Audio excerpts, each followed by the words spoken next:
este precio del dólar no nos permite acumular reservas, y si no acumulas reservas, ¿cómo lo defendés? ¿Cómo te anclás? Recordá suscribirte al canal de Ahora Play, darle likes a los videos y activar la campanita de notificaciones que te va a avisar de todo lo que subimos, que te va a gustar.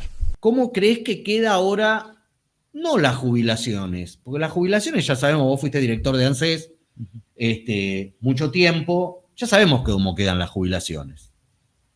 ¿Cómo queda el sistema previsional? Es lo que me importa plantear acá. Porque... Pero antes vos decís, ya sabemos cómo quedan las jubilaciones. Sí. Recién tengo una consultora económica con un grupo de economistas, sí. Y a uno de los chicos, a una de las chicas, le digo, che, veamos un gráfico y actualizame el precio de la jubilación mínima a precios de hoy de cuando yo dejé el ANSES. Sí, ¿cuánto que fue cobraba? 2015. Fines de 2015. La última que pagué, septiembre fue más alta, noviembre del 2015. Sí. Hoy, yo cuando pagué las jubilaciones, a precios de hoy, para comparar peras con peras, manzana con manzana, un jubilado ganaba 433 mil pesos. La mínima. Hoy están 34 mil más los 70 mil de bonos. O sea, en noviembre del 2015, la última, después del 10 de diciembre también se ejecutó el pago, pero para poner, septiembre había sido 455 mil pesos. A precios de hoy, para comparar, porque la inflación, pero yo no ganaba, distorsiona todo. Entonces, si yo agarro los precios de hoy y en pesos constantes. En pesos constantes, la jubilación mínima de noviembre del 2015 era 433 mil pesos. Hoy es 234 mil pesos más 70 mil de bonos. En kilos de asado, 60, 65 kilos de asado contra 40,5 kilos de asado. O sea, cuando decimos, bueno, ¿cómo está el sistema previsional? Hoy los jubilados están destruidos. Lo que ha pasado en los últimos 10 años, que eran bajas las jubilaciones en ese momento, y que siempre hubo un reclamo de los sectores histórico, con todos los gobiernos. Con todos los gobiernos y una dificultad enorme, todo eso está agravado, está deteriorado, está hecho bolsa. Y yo quiero aclarar otra cosa, porque estaba mirando los discursos, algunos discursos en la Cámara de Diputados. No, jubilaron un montón de gente que no tenían que jubilarse, un montón. Y yo quiero, porque hay verdades, ¿no? Es como que se instalan verdades que no son tal. Tal cual. Y yo le quiero decir que las moratorias que hubo, primero fueron votadas por unanimidad. Vos recién hablabas de fragmentación política. Una de las pocas cosas en donde en la Argentina ha habido consenso fue en las moratorias jubilatorias. La última que yo participé, hubo 4 grandes, 2 muy grandes y otras menores. Me acuerdo que el único que votó en contra fue Lustó, que tenía alguna pretensión de mostrar equilibrios fiscales y demás. Segundo, cuando vos mirás los jubilados de la moratoria, a los que muchos dicen jubilados truchos, estaba mirando al diputado muy agresivo en su discurso, Esper, entonces trucho también es el que blanquea plata. ¿Qué es una moratoria? Es regularizar la situación ante el fisco. Una moratoria impositiva, como un blanqueo, como una moratoria previsional. ¿Qué hace la ANSES? Che, tenés 30 años de aporte, 60 años de edad, tenés las condiciones para jubilarte, 60 las mujeres, 65 los hombres. No tenés 30 años de aporte, bueno, anda al fisco y regularizá tu situación. Y aparecen las moratorias, que facilitan el pago de la situación previsional. Lo facilitan, lo hacen mucho más fácil, sí, lo hacen mucho más fácil. Como también lo hacen las moratorias a los empresarios. ¿Qué hacen? No pagás, tenés un rojo en la AFIP, ¿y qué vota el Congreso? A mí me tocó votar moratoria y blanqueos. ¿Qué hace? Te dice, che, un perdón fiscal. Entonces yo creo que hay una doble vara, una hipocresía muy grande. Porque yo no vi a los diputados de La Libertad, Avanza y las expresiones de los aliados a señalar como truchos a aquellos empresarios que quizás están haciendo un montón de cosas, laburando, innovando, emprendiendo, y que tienen problemas con el fisco y entra una moratoria. Con el mismo cristal no lo miran al pobre jubilado que quizás laburó toda su vida y que en un momento determinado llegó a los 65, 70 años, que tenía 10, 15 años de aporte, porque en promedio las moratorias tenían entre 10 y 15 años de aporte, la última fue un poquito menos de 10 años, y que tuvo que regularizar su situación. Por eso también hay mucha hipocresía. En un país... Sí, con el agravante además que en el caso de los empresarios, de las moratorias, de los blanqueos, las moratorias fiscales, vos sabés que tarde o temprano va a haber una nueva. Bueno, nunca hay una última. ¿Viste? Todos te dicen, claro, no, hoy es la última, bueno, esta es la última. Bueno. Y no. Y en el caso de las moratorias jubilatorias, también lo que pasa, no solamente que sabemos que después va a haber otra y otra, sino que además, en los últimos años, más que en los últimos 10, también lo que ha pasado es que se ha deteriorado de una manera tremenda el mercado laboral. Con lo cual eso que conocíamos esa es la clave. Que conocíamos de que vos trabajabas no solamente toda tu vida prácticamente en la misma empresa, sino mameluco. Viste que todo el tiempo tenías un trabajo en blanco, eso se terminó. La cantidad de aportantes del sector privado al sistema previsional es la misma que hace 10 años. Tuvo un crecimiento muy grande del 2003 al 2007, cayó, después volvió a crecer.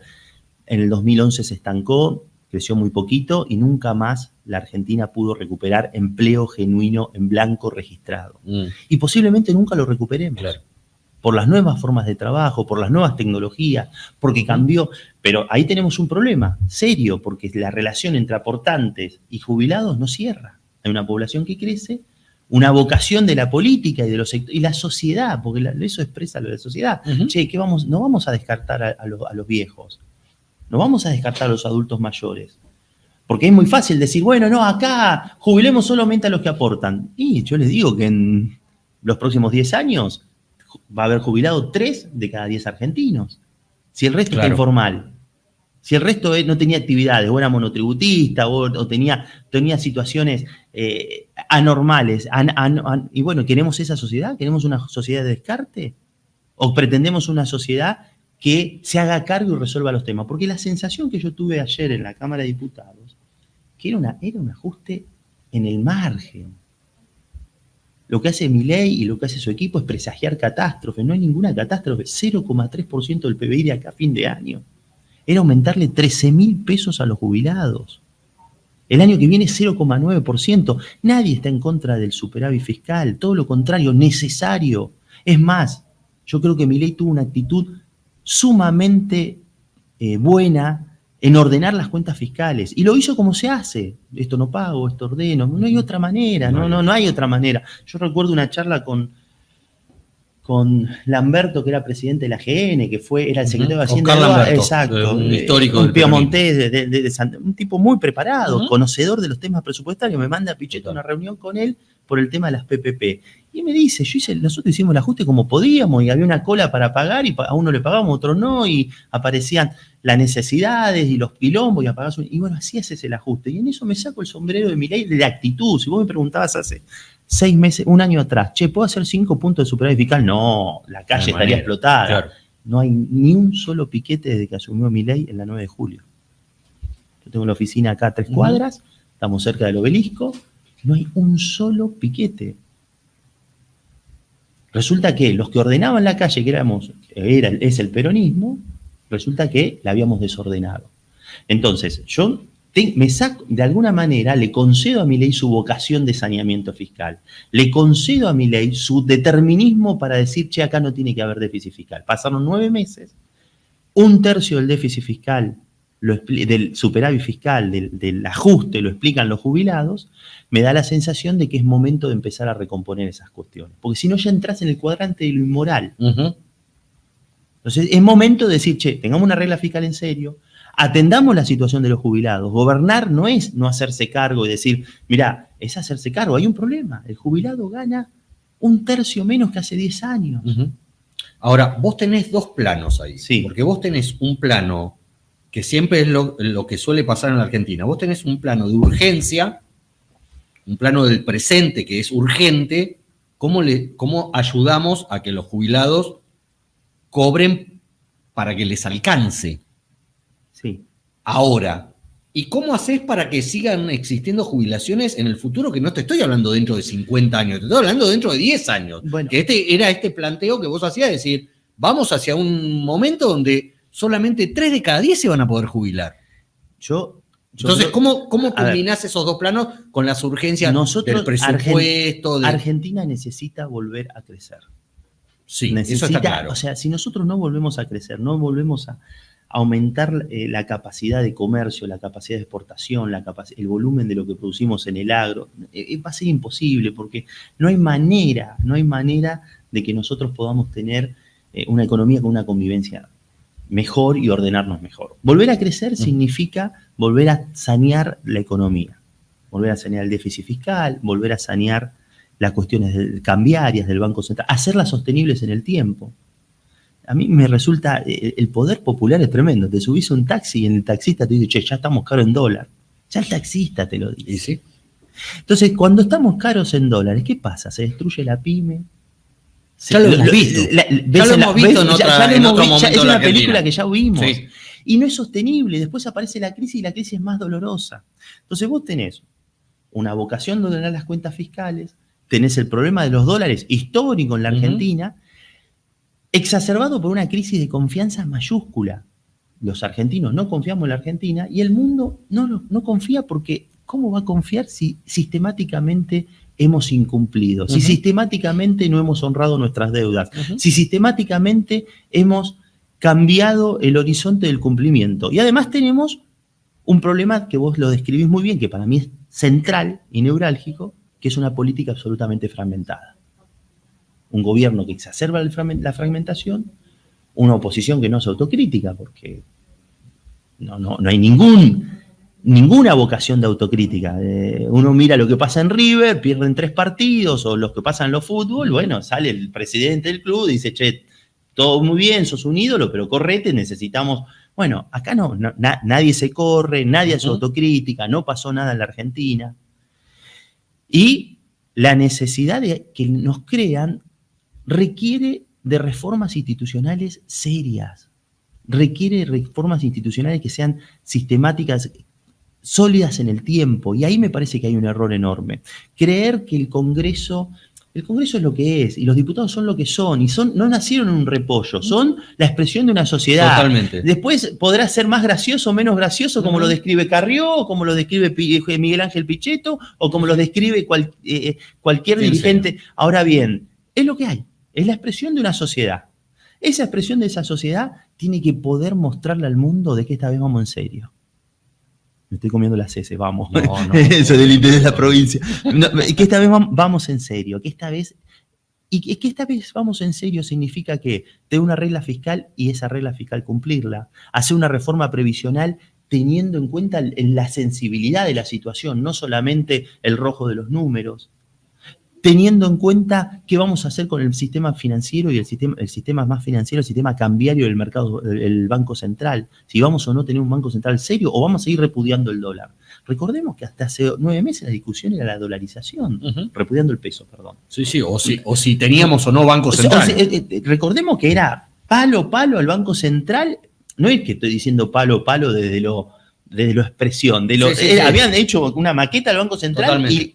Entonces, no vamos a estabilizar la economía para generar condiciones para crecer y empezar a pensar cosas nuevas. Si no pensamos cómo la gente pueda tener un mejor laburo, pueda producir más, pueda ganarse el mango, no importa la forma, si es freelance, y que eso de alguna manera genere una organización que nos permita a futuro pensar de que puedes tener una jubilación, y la verdad que la Argentina va a generar unas diferencias cada vez más grandes, los pobres van a ser cada vez más pobres, los ricos cada vez más ricos, los pobres muy sometidos a circunstancias muy complicadas, y algo que es anormal para la Argentina, que siempre tuvo una clase media muy pujante, organizada, con sectores trabajadores que peleaban por sus derechos, casi en extinción.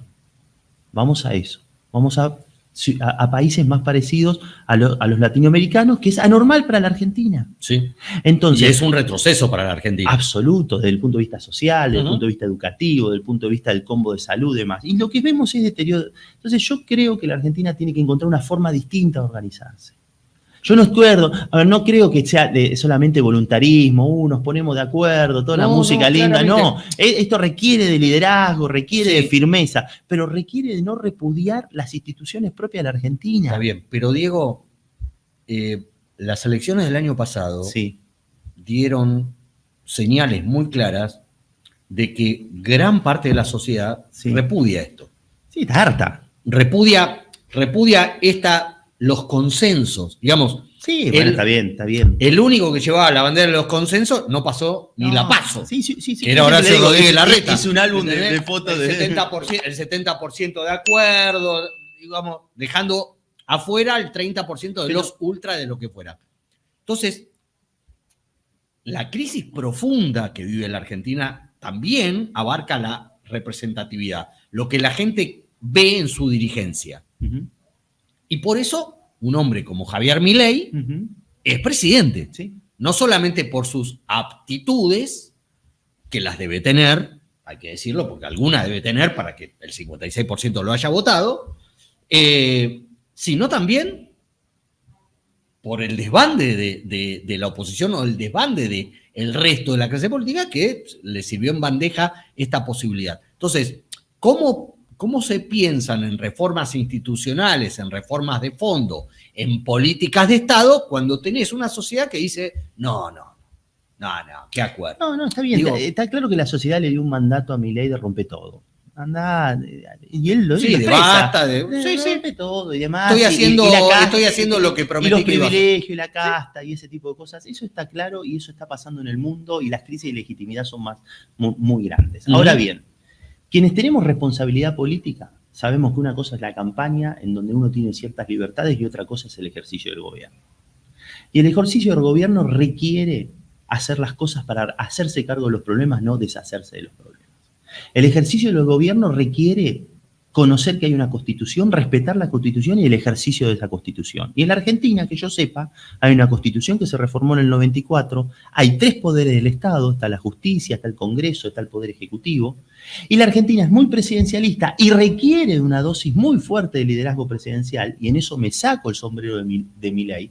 Tipo va adelante, va para el frente y demás, tiene una actitud, te diría, no lo quiero decir, pero propia de otras expresiones políticas, no lo voy a decir porque no le voy a regalar eso bajo ningún punto de vista, no, pero te van a, nada, ni bajo ningún punto de vista, encima todos los compañeros. Pero no, decir que es peronista. No, pero está claro.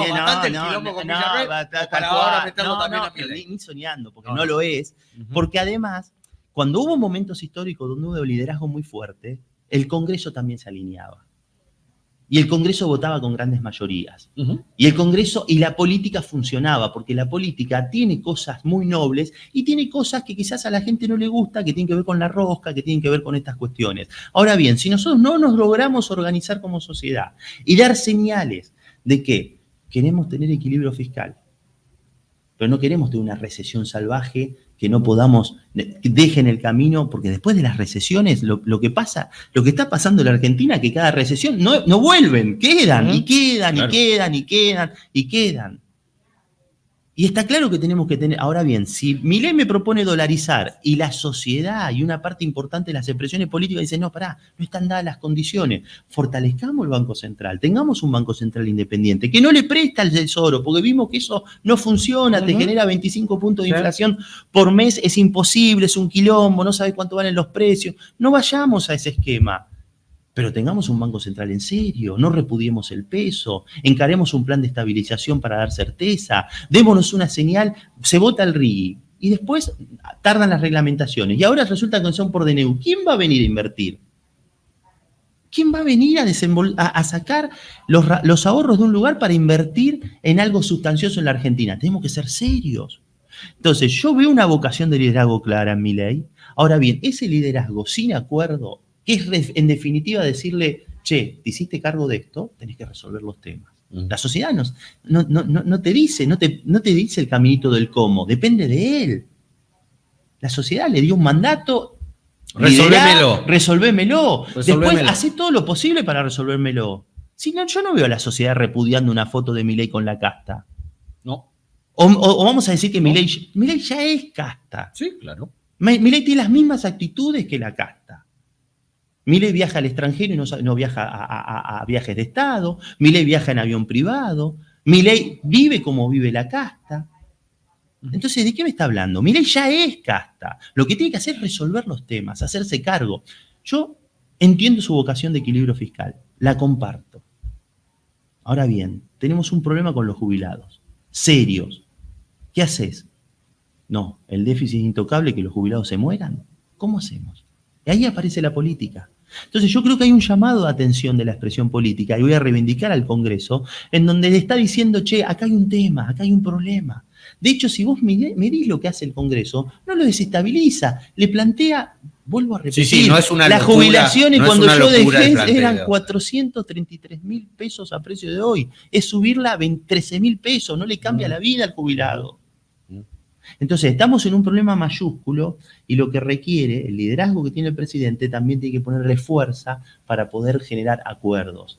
La oposición está en una situación, como vos la describías, está sin liderazgo, describe una sociedad absolutamente fragmentada, desconcertada, sin entender lo que pasa.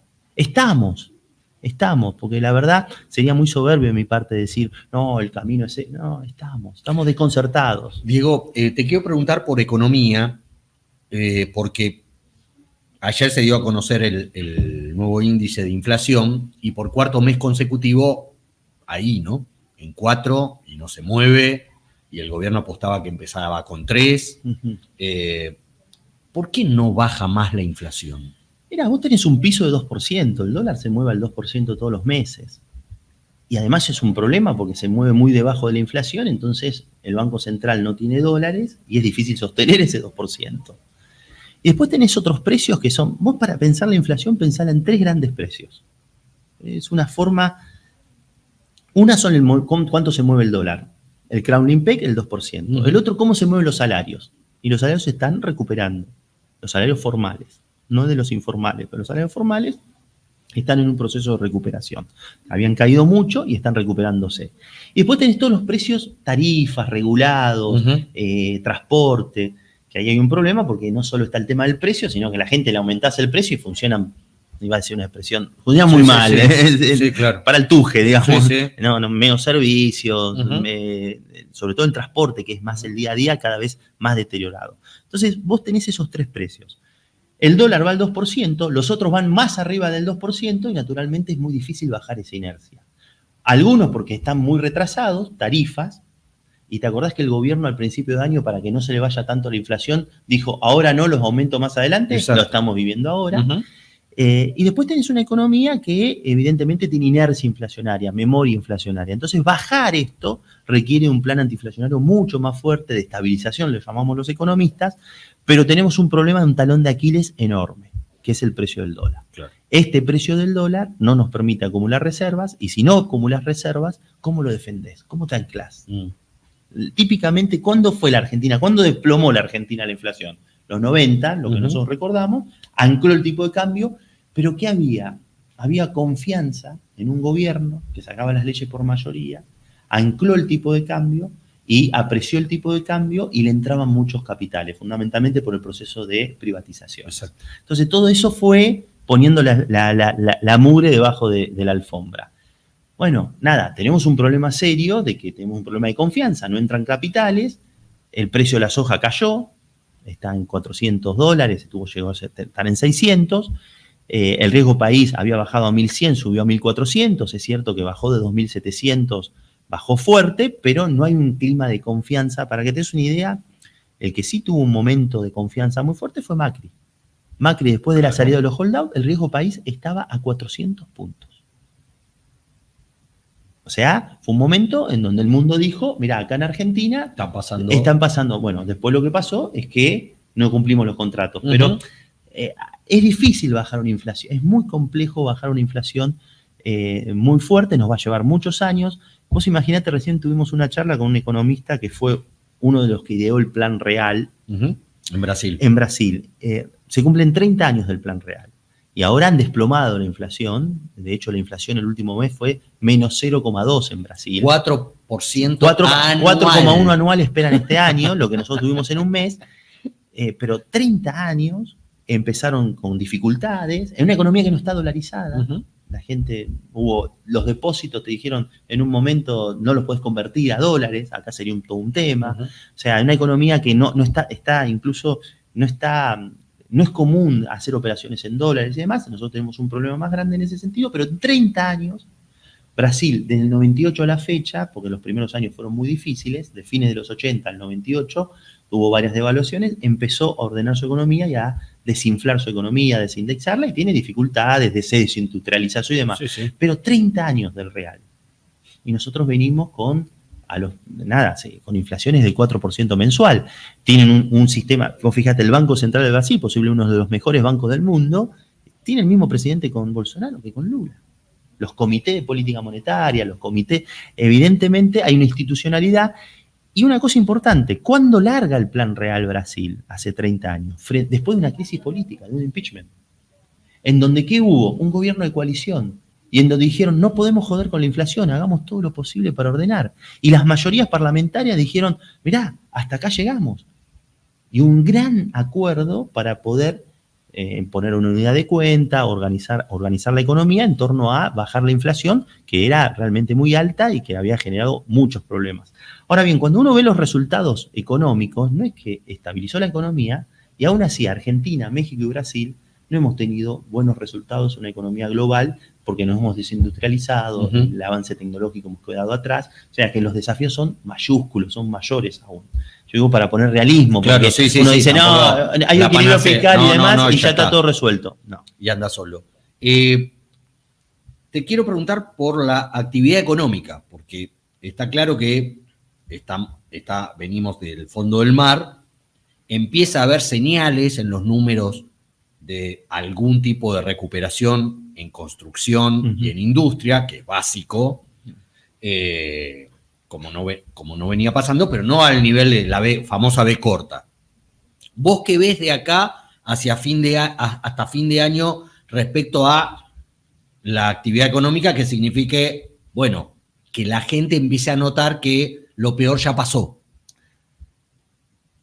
Si la veo o no la veo, no la veo. No la veo. Yo soy del team no la veo. No la veo.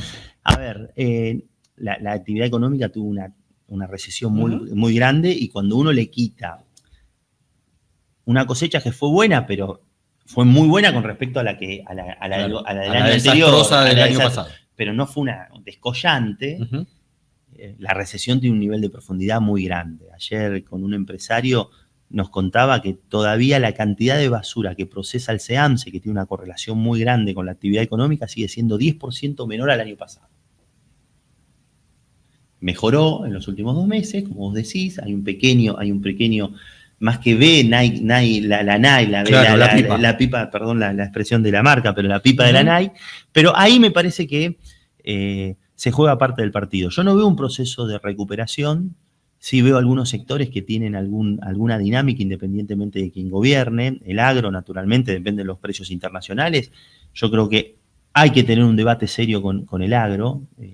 Nosotros, el peronismo se tiene que reconciliar decididamente con los sectores, con una parte muy dinámica de la economía argentina, que es el agro argentino, y me parece que tenemos que replantear. El peronismo de la zona porteña o de Buenos Aires, porque en el interior... No, está claro. No es mi caso. Pero en las provincias... No, ni hablar. Los gobernadores peronistas son los primeros que se ponen... ni hablar. El interior del peronismo de la provincia de Buenos Aires, no tengo dudas de eso. Lo que te quiero decir más estructuralmente. Y es un sector estratégico, dinámico, posiblemente el sector más capitalista que tiene la Argentina.